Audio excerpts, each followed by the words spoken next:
Did they put anything in your heart? Pacemaker? Okay, good to know. Relentlessly, they work out to work around their limitations. At a Dallas gym known as the Adaptive Training Foundation, or ATF. This gym is like no other gym. Two kind of trains of thoughts while we balance. It's specifically for amputees and traumatic injury survivors. Good. Oh, I got you. ATF was founded last year by David Vabora. Relax. I got you. You're not going anywhere. A former NFL linebacker who suffered a career-ending shoulder injury. And I recognize that my gifts could match the needs of those right in front of me. Hey! Many of the people he helps are veterans. Nah, no pull. I have massive amounts of shrapnel damage and nerve damage along the left side of my body. They start each new class by sharing stories of how their bodies were broken. Stepped on an IED, lost both legs immediately. They also reveal what they hope to achieve here. Nobody really knows me here, but I just want to be myself again. And then 9 weeks of grueling exercise. 20. You're here 3 times a week for an hour. Like when I leave out of here, I'm dripping, I'm just drenched. I go through like 3 or 4 shirts. The workouts can be life-changing, even life-saving. You know, I had my own battles with suicide. You know, I spent a lot of days waking up trying to figure out why I even needed to wake up that day. Retired U.S. Marine Corporal Blake Watson lost hope after he lost part of his left leg in Afghanistan. Coming in here, man, only for an hour a day, 3 times a week, there was still 3 hours a week that someone wanted me somewhere and I had a purpose. He stayed on after his training and became the gym photographer. That's an epic shot at the end. Capturing those moments as once broken bodies find a new way forward. The breakthroughs, they could be small, they could be major, but the thing is, it's still breakthroughs, and we cherish every single one of those that we have in here. Some of the breakthroughs lead to breakouts. So what do you guys think? A little swim competition? Come on. The ATF added an advanced course to train competitive athletes. Fast. Like retired U.S. Army Sergeant Carlos Colon. Terminator. This is my head, if you could see. This is before all my surgeries. So this explosion, it blew up all these bones. Hit by a grenade. When I went through, I put my hand. So I took all my fingers, my face. He endured 20 surgeries. He now does triathlons. Army Staff Sergeant Michael Smith lost his right arm and had a near-fatal infection. Track is clear for Mike. And now he's making a historic run for the Olympics. I'm trying to be the first above-the-elbow amputee to be on the USA skeleton bobsled team. Curve 10. Both of these men, once so close to death, are pursuing paths they never would have imagined if they hadn't been broken and forced to rebuild and redefine themselves. Like losing my arm, that's probably the best thing that could have ever happened to me. Along with the others in their workout group, they're out to prove now that your limitations 21, 22 can actually help expand your limits. Man. That's conditioning like nobody's business. Jason Wheeler, Channel 8 News.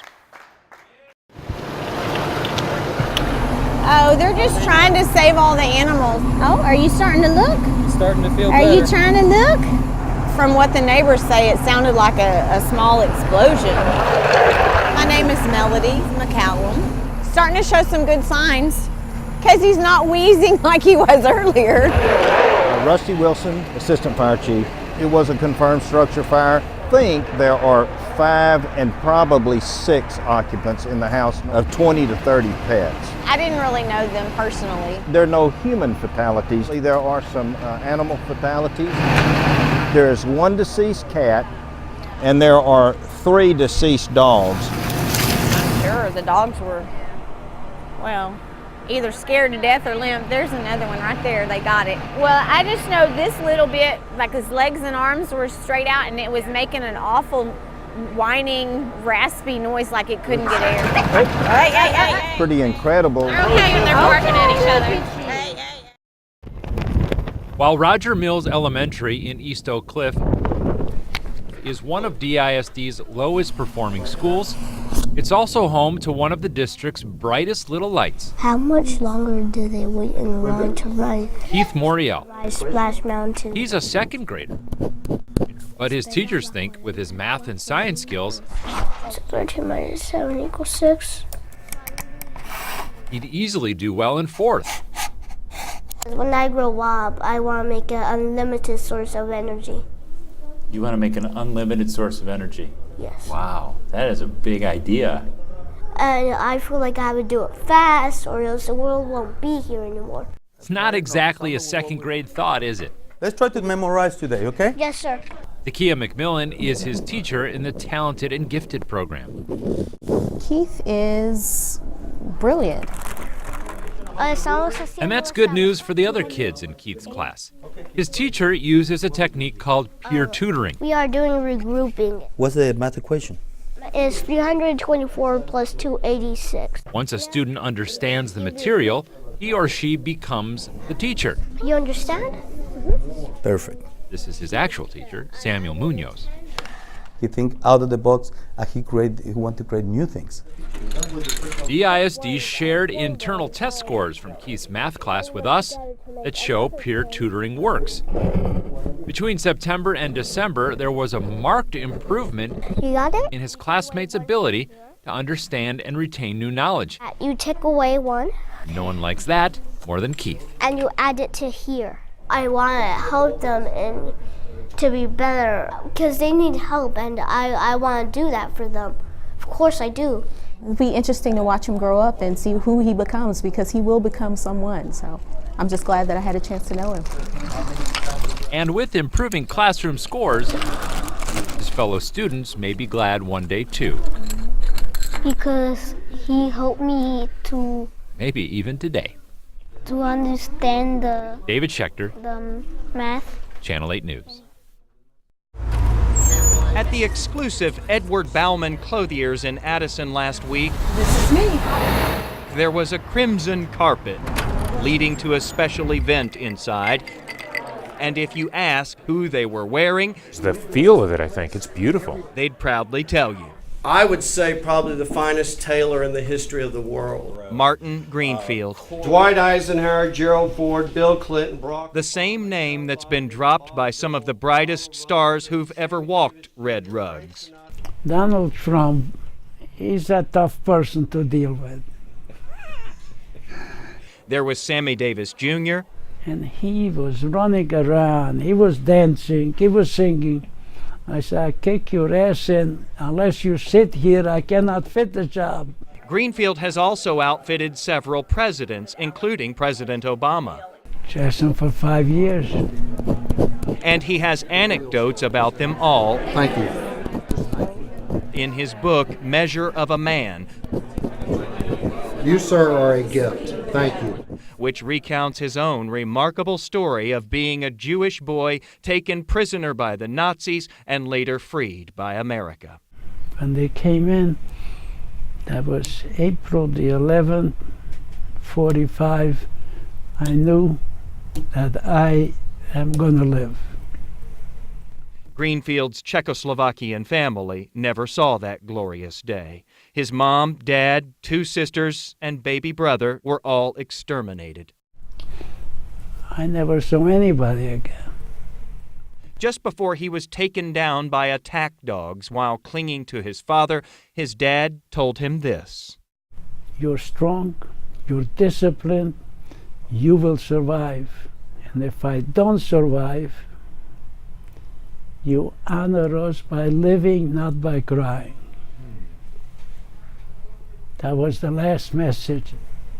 Part of the reason Greenfield lived was that he was a hard worker in the concentration camps, including a random assignment to be a tailor for the Nazis.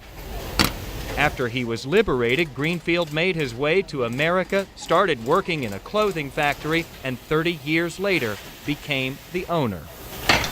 I started with $35 and I wound up having enough money to buy the business. Very presidential. Now, for the first time, he's branching outside his Brooklyn business and offering his prized custom suits in the Southwest. Welcome to Texas.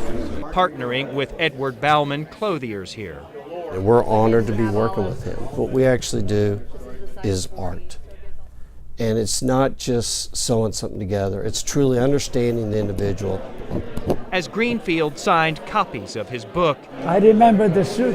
he couldn't help but adjust Perfect. one of his creations and remind everyone here how fortunate they are to be a part of the fabric of the country that saved him and allowed him to be a success.